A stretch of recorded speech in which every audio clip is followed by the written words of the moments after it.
Did you miss us? Today we're going to ask the age-old question. What happened to the mini Dreamcast? Well, we're going to be talking about all that and much more on this episode of the Miami Geeks. Stay tuned.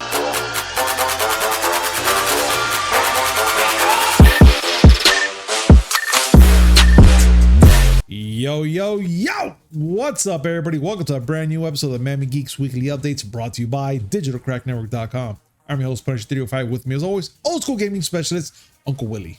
That right there, that says everything, ladies and gentlemen.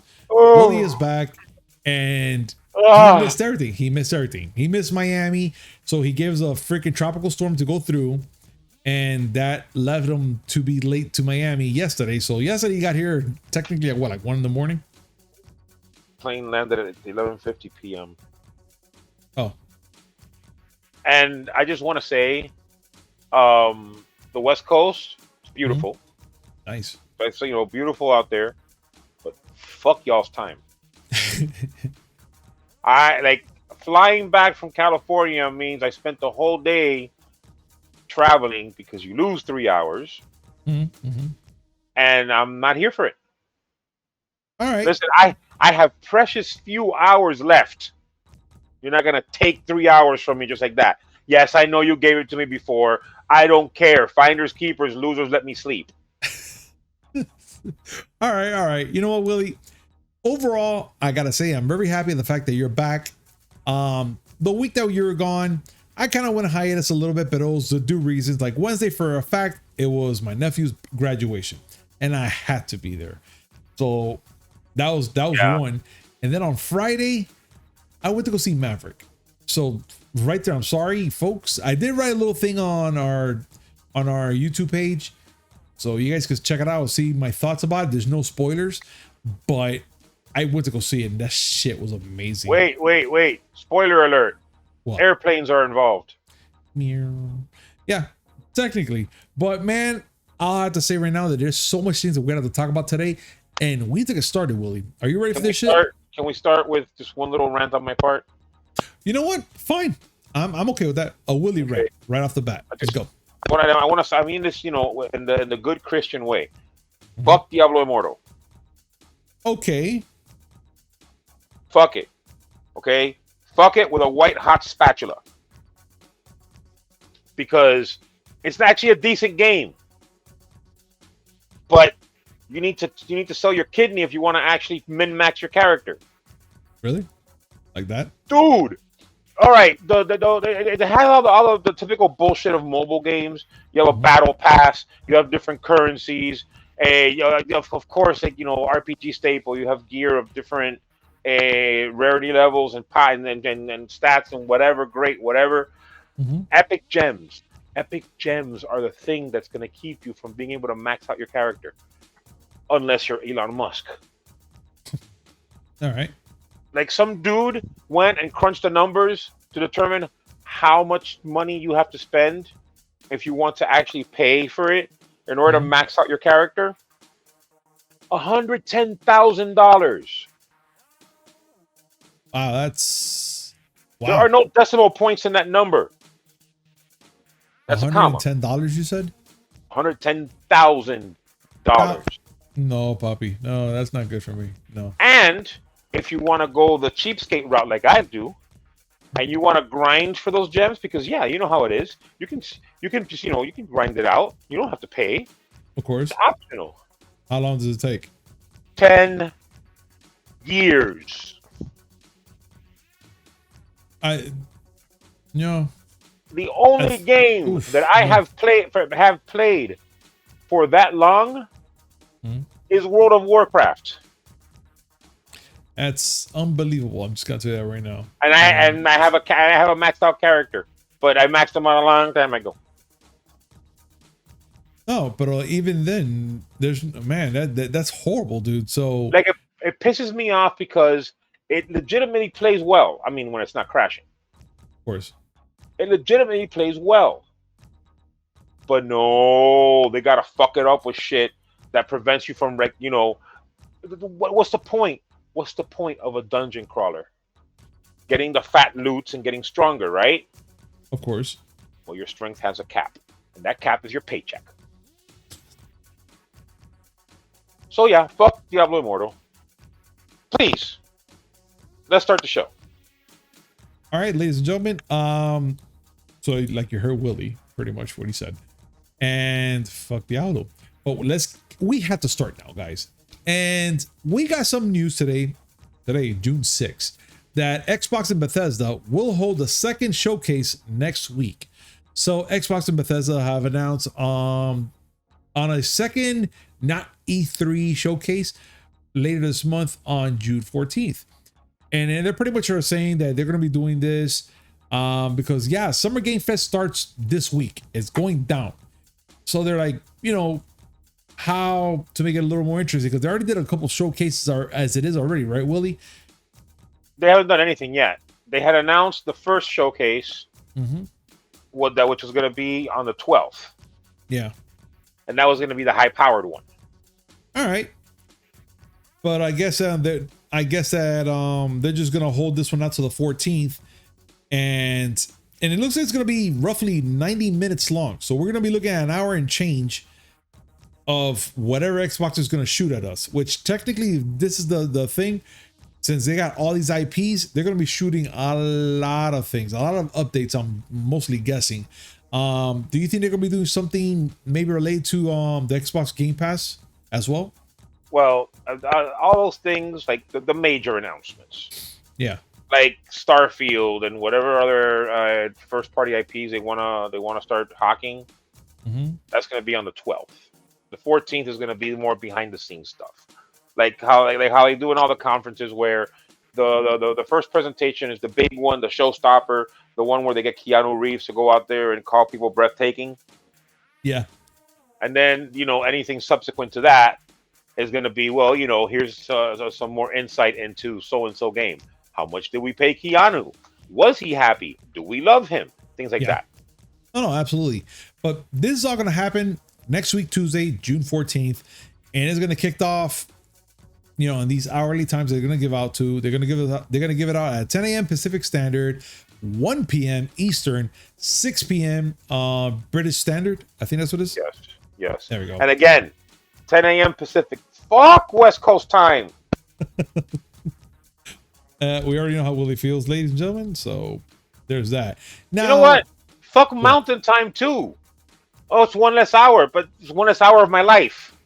You're cool, Texas. You're cool. It's only 1 hour in total. You're cool. Plus, you got good barbecue. We got I settled the ancient debate. What is it? During this trip, I finally got to answer the age-old question. What is it? In-N-Out or Whataburger? Oh, and? The answer is Mr. Beast Burger. What? No, it's actually Whataburger, but Mr. Beast Burger's good. Oh.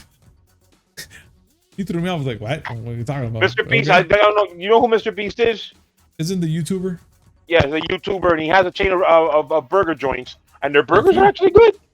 Okay. Well, whenever I go to Cali, and you're coming with me, of course, we're gonna have to do this. It's a must. No. I think there's a Mr. Beast somewhere in South Florida, or Florida in general. But I mean, I saw it. I had seen it in Boston. I saw it now in Cali, and finally got a chance to try it out, and I wasn't disappointed. Okay. Well, Willie, being that you're not disappointed on a burger, let's talk about something that's going to disappoint you, and it's Resident Evil 4 remake. As Code Veronica fans pinning for their own new game. So, okay, we're getting a Resident Evil 4, hands down. We saw the presentation last week. I was actually happy. I was like, okay, this is pretty cool, especially with Street Fighter 6. But let's not talk about that yet. Let's talk about Resident Evil 4 right now, which everyone's excited. It's a remake. Everyone's very familiar with this game. The whole freaking, I just didn't want to say it because it's just crazy, that game, that alone, especially that you have those freaking village people freaking with the guy with the chainsaw and all that shit. And they're going to enhance it, make it even crazier, but with VR. And people are kind of pissed off at the fact that they just kind of like went over Code Veronica. Willie, what's going on here? Why are they giving such shade to Resident Evil 4, not Resident Evil 4, Code Veronica? What's going on here? Because they hate me. That's why. I But mean, it's not only you. I mean, there's a no lot of secret to fans out there that actually love yeah, Code but they're Veronica. doing it. But they're doing it specifically to spite me. Oh, this is you. So it's Yeah, so technically that's how toxic gamers feel. Like they're doing this to piss me off. They're not, obviously, but it's upsetting me. okay. It's like okay, I get it. Resident Evil Code Veronica is the bastard stepchild of the Resident Evil series Okay. because it's canonical. It's canonical because it happens after what happened in Resident Evil 2. Yeah. And it's Resident Evil 2 and 3 because 3 is like it's supposed to be happening. 2 and 3 is supposed to be like alongside each other. Just 2 is you see Leon and Claire doing their things, and then Resident Evil 3 is Joe Valentine. Whatever. I didn't need to bring all that up, but I just did. And this game is right after, where it follows Claire Redfield. And it's a bastard stepchild because it was the only one that was released primarily exclusively on a Dreamcast. Yeah. It did get PlayStation and Xbox, I believe, releases afterwards when the Dreamcast tanked. That hurts me. More on that later. But yeah, what the fuck? They did a poll, and people, they asked people what classic Resident Evil title you think you should get the new treatment. Code Veronica won handily, but of course it did. They put it up against Outbreak and Survivor. Who gives a fuck about Outbreak and Survivor? Yeah, Outbreak wasn't. Oh, yeah. Never mind. Yeah, you're right. You were about to defend that garbage. Almost, but it was because I confused it with Outlast. So excuse me. Yeah, Outlast is a totally different game. Yeah. That's why I was like, wait a minute, huh? And I just froze. I'm like, wait a minute, that's not the wrong game. Continue. You're fine. Yeah. So Resident Evil 4's remake is coming out next year, and Code Veronica fans can suck hind tit. But now, Willie, you did bring up something interesting though, and it has to be on where Resident Evil 4 came from, which was technically the Dreamcast. And it's oddly enough that you bring that up because it's not coming out yet, or ever, should we say, the mini Dreamcast. Because right now, Sega announced, well, not even right now, it's been since last week. They announced that they're going to come out with the Sega Mega Drive Mini 2, and it's getting a worldwide release already. And I don't remember. Not already. Huh? Not already. Well, it's coming out soon though, but because the thing is that they already have a release out already for October 27th in Japan. And they're saying that once it comes out in Japan, that it's only a matter of time between October to November that they're gonna say, okay, now everyone else's mother can get it. Yeah. I'll wait that's how it is. I'll wait till they make the announcement for here. And by the way, I mean, this is what I was afraid of. Mm-hmm. The whole, you like the first mini? Let's make a second one of the same console. But and you see, and that's the part that kind of gets to me because I don't remember nothing that interesting of the Mega Drive. I mean, I can remember some games. The Mega Drive had a lot of really good games. Mm-hmm. Well, the Mega Drive is what it's called in Japan and Europe. Oh fuck! I almost said Dreamcast. It's the Genesis here. Yeah. And there were a lot of really good games for the Genesis. Yes. As a matter of fact, they named some of the games here because they're saying that the Mega Drive 2, when it launches in Japan, is going to have 50 games. And they name drop Sonic CD, Thunder Force 4, and Virtual Racing. But I have all the other ones. Well, I say all the other ones. I don't have the SNK Neo Geo one. Mm-hmm. But I have the Genesis Mini, and I have the other ones that we got here that were the actual consoles. And yeah, the Genesis Mini is great. but I can already load games into it. And you know what? And it's fine. And it's true. You're absolutely right about that, Willie. But now the thing is that everybody is dying to know, and it's a lot of people, even myself. I was actually asking for this, and is how come they have not made the freaking the mini Dreamcast or mini Sega Saturn? There's an answer to that already, and nobody has talked about it because I guess they just, it kind of went over their heads, and they're just going over the obvious, which is technically, if they're making a Sega Mega Drive Mini Part 2, and they just kind of like, oh, let's see when they're gonna come out with the Sega Saturn or the Dreamcast. There's a problem with that, and it's gonna be more expensive to make. So Yoshiki, Yosuke Okonami, right? Yosuke Okunari. There we go, that guy. He pretty much admitted that he's been thinking about making both consoles into a mini, so a little mini and whatever. But the thing is that developing and manufacturing the new chipsets during the pandemic is very difficult and expensive to process, to the point where if they were to put all their thoughts and stuff to make this mini console, it's gonna come out to be almost the same price as a regular console itself right now. And I'm pretty sure that nobody wants to spend $500 on a freaking mini console with only what, like 25 games, something like that. Yeah. So again, I'm okay with this because I'm okay with it because of the fact that they give us the answer that we've been looking for. A lot of fans, a lot of people really wanted the mini Dreamcast or the mini Sega Saturn so they could play all the cool games, but it's gonna be very expensive to make and very difficult. So there's that. And if we got the Sega Mini Drive Part 2, I'm gonna call it that. I'm just kind of curious what games are gonna be pushing on that thing, you know.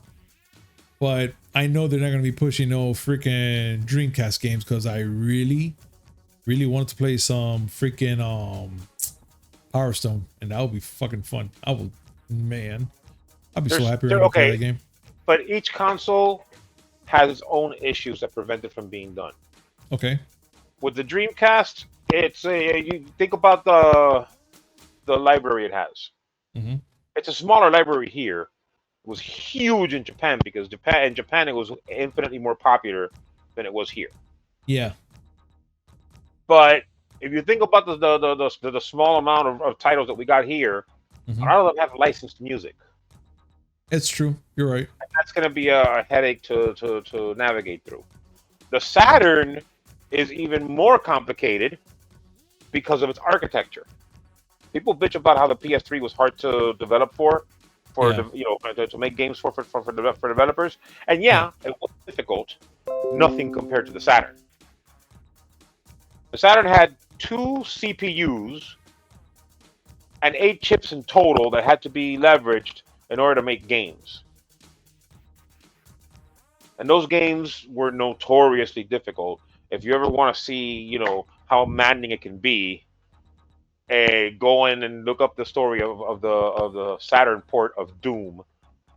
That when John Carmack talked about it, so you can see how maddening it is. I'm pretty sure it's crazy. Emulating the thing is not any easier. Hmm.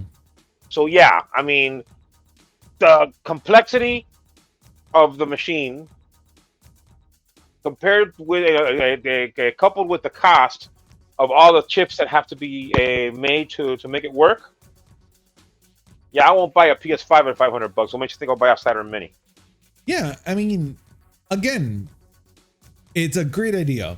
I'm not gonna lie. I will love to see if they were to have made a mini Dreamcast, because all the cool games they can put some cool games out there. But yeah, you're right about certain things that they have to go through, a lot of hoops that they jump through and all that good stuff. But I'm not gonna pay $500 for a mini fucking system. I won't.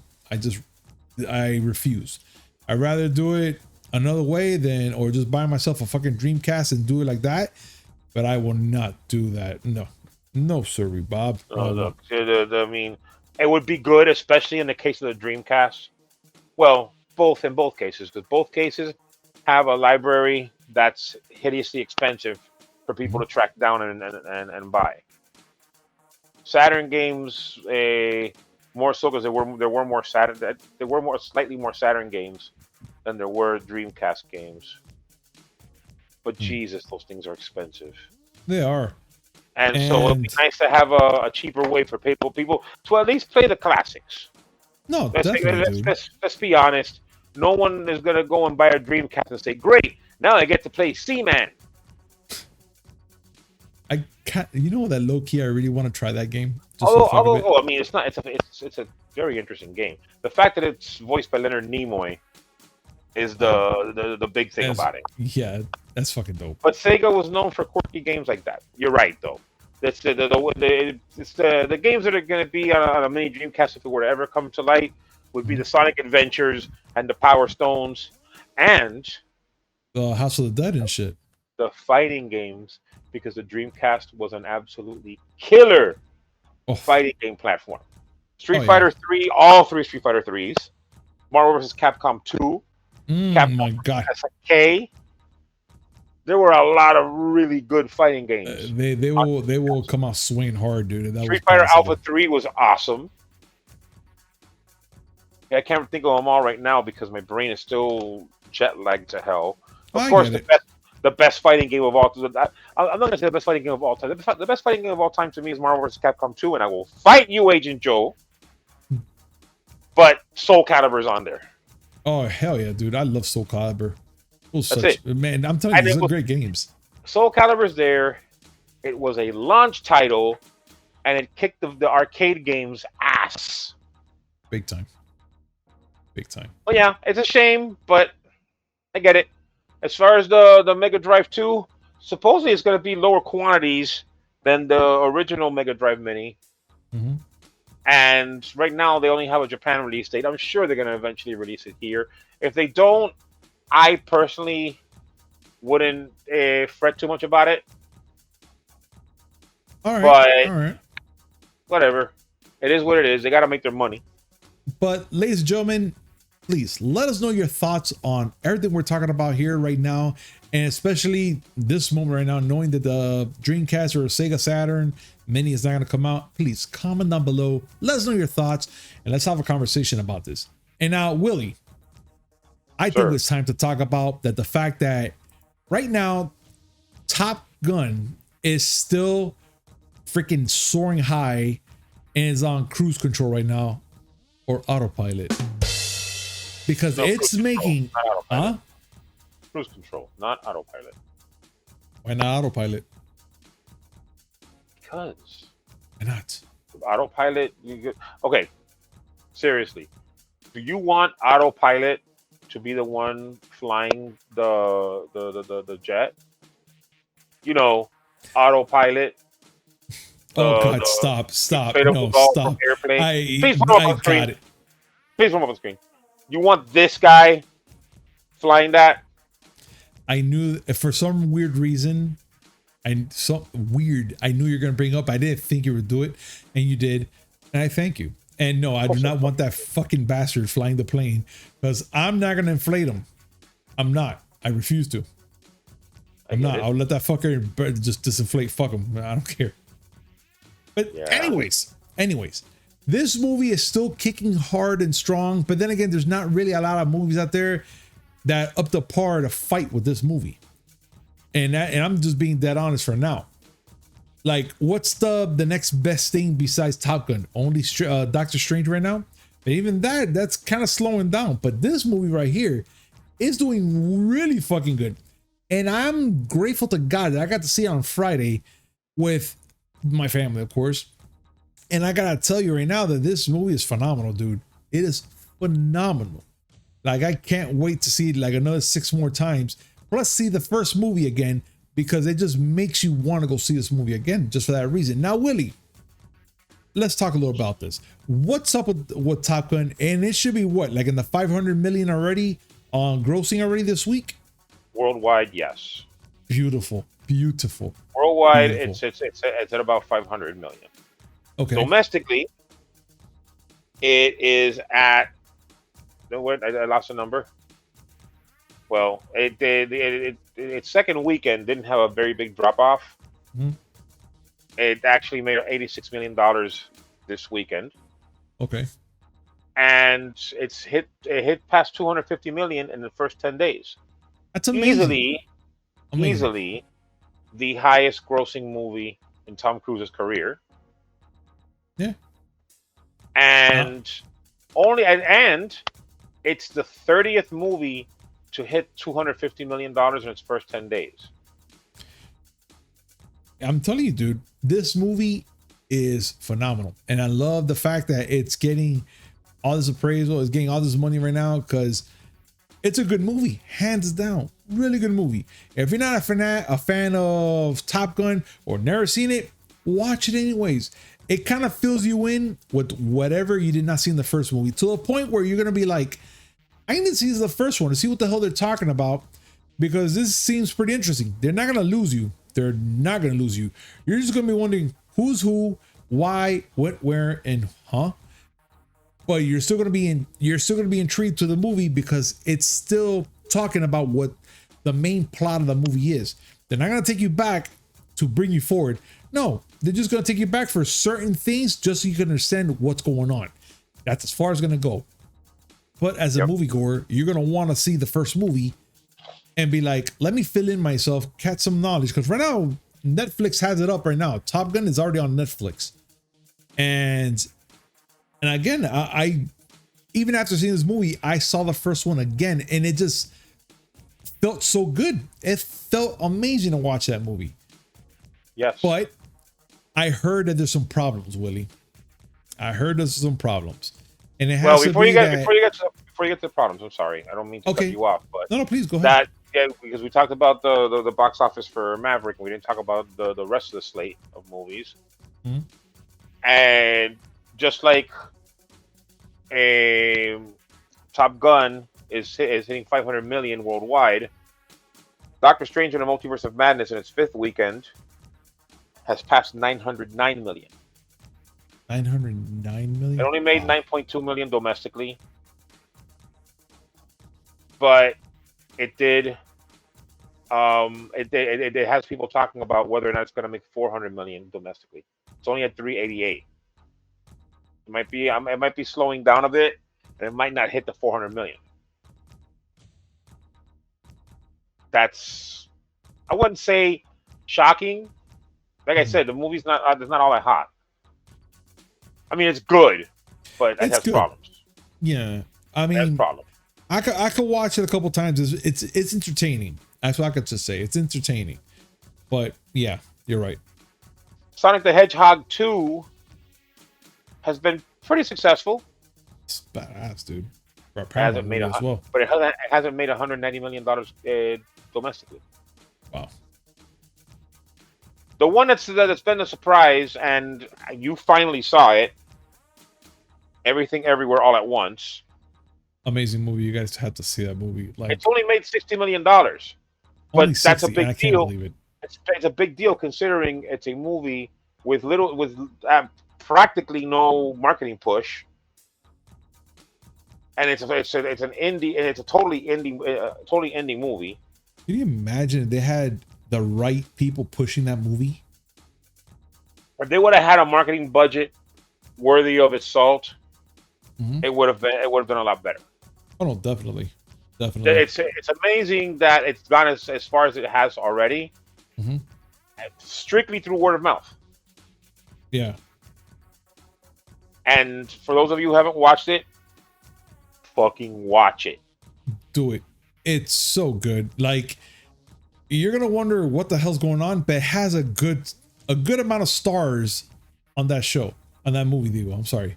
Not just the star power. Not just the star power. No, but I'm just saying it's a good story. We're saying an indie movie, so they're gonna probably be like, I don't know, too many people, and some people probably just be blown off by it. But if we let them know there's some pretty interesting stars there that you'll be like, oh wait a minute, I know these people, I know that person. You're gonna be like, wow, okay, and then you're gonna get yourself into the movie, and then you're gonna drown in it because of how freaking interesting it is.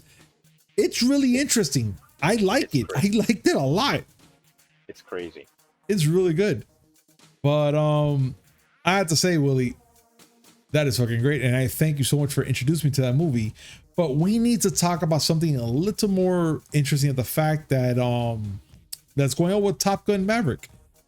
And it's Paramount Pictures sued for copyright infringements over Top Gun Maverick.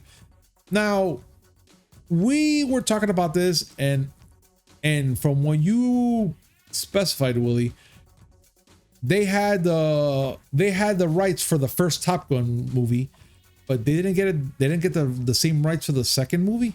That's correct. Now, I didn't know this. Come, I'm not gonna pretend to have known this, but it's a little fact by me that the original Top Gun movie was inspired by an article that was published in California Magazine. That's weird. Like, I would have never expected that. The author Ehud Yonai Mm-hmm. was credited in the original movie, and he was there. Then he gave license to Paramount to make that movie. Well, the gentleman passed away. His family sought to terminate any copyrights, and they pursued it. Well, I mean, they ultimately won. Okay. They filed it in 2018, and they got it January 2020. Paramount saying they had the rights because the movie was completed in 2019. But the United are saying no, it was actually property finished in 2021, and you didn't reacquire the license, so it's not going to work. Wow. Okay. That affects that. I mean, potentially it affects not only revenues of the current movie, but it affects all of Paramount's plans going forward with anything else having to do with Top Gun. Remember, I told you that they're planning a TV series. The multiverse thing, right? No, just a Top Gun verse. Oh yeah.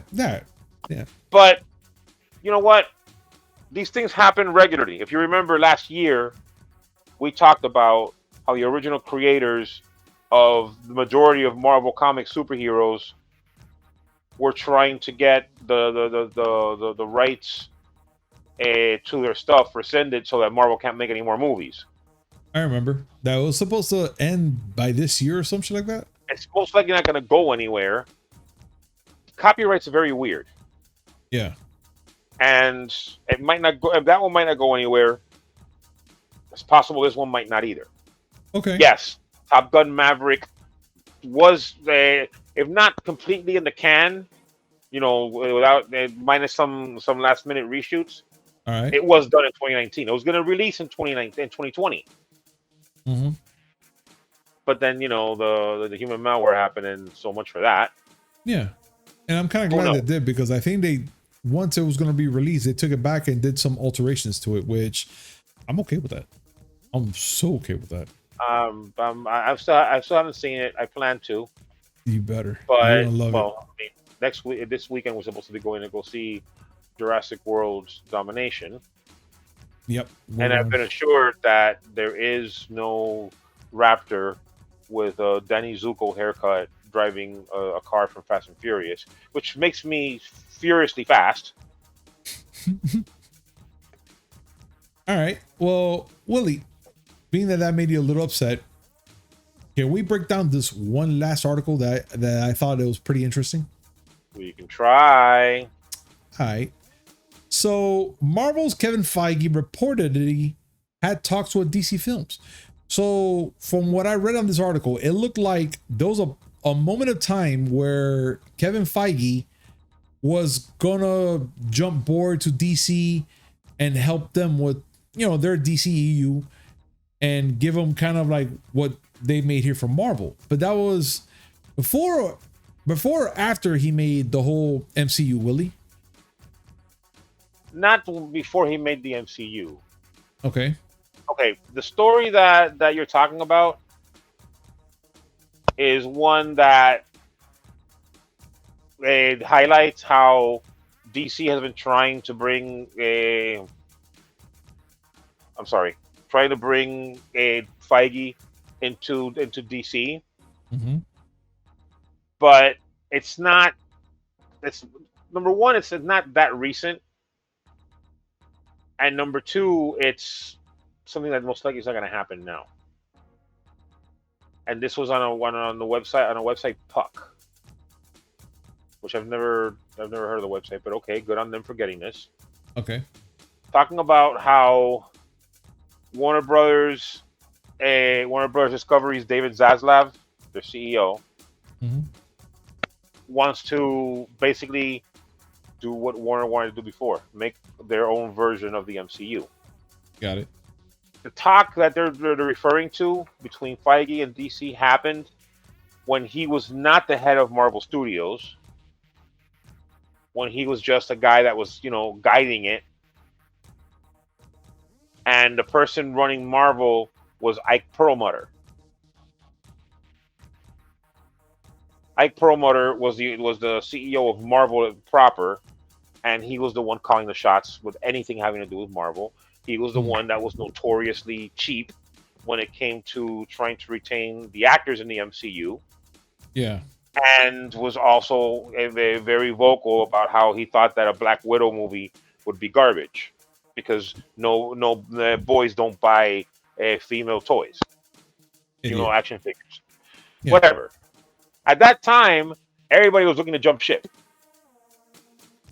There was some serious mutiny talk behind the scenes during production of Avengers 2, Age of Ultron, with Robert Downey Jr. threatening to walk out and other things like that. And Kevin Feige was looking for an out. Maybe, just so he could have something to do if everything fell apart. Got it. Famously, at the last minute, then Disney CEO Bob Iger said, Feige, no, you can't leave. As a matter of fact, here are the keys to Marvel. It's yours. You run it now. Well, now, damn. Okay. So now that he's the head of Marvel, like he runs Marvel Studios, Mm-hmm. that I don't see anything taking him out of Marvel. It would have to be a collapse of epic proportions for him to consider it. I understand. I completely understand. But interesting idea. Interesting Very. story. Very interesting. But ladies and gentlemen, what do you guys think? What would you guys do right now if Kevin Feige just said, you know what, I'm just gonna jump aboard and just join DC and leave the MCU as it is right now? Will you guys panic? Will you guys think that, without Kevin Feige, MCU will just kind of collapse? Or here's another thought. Do you guys think Kevin Feige has the power to do both MCU and DC? I don't know. This is just a thought. I would love to hear your comments down below. What are your thoughts about that? But yes, ladies and gentlemen, what? I don't think that Kevin Feige can double dip. I think he can. With the right amount of money, he can. I'm sure he has a clause in his contract that says that he can't just go and moonlight at DC. You're right. There could be a clause. When you run a major studio, that studio is not going to let you go and just get a job with the competition. No, because they want the money for themselves too. You're doing something right that that they want, and they're gonna keep you there. But now think about the opportunities that let's say it could be. Forget the fact that there's a clause in there. Let's just say. Imagine the fact that Kevin Feige says, fuck it, yeah, that's no problem. I will do both. I will do Marvel and DC. And not only that he will do both, but he'll do it successfully. Can you imagine that? Because so far, comic wise, everything's good. I want the Avengers versus Justice League crossover. That'd be fucking amazing right there. I want Superman holding Captain America's shield and Mjolnir. Mm-hmm. And I want Superman to be played by Henry Cavill.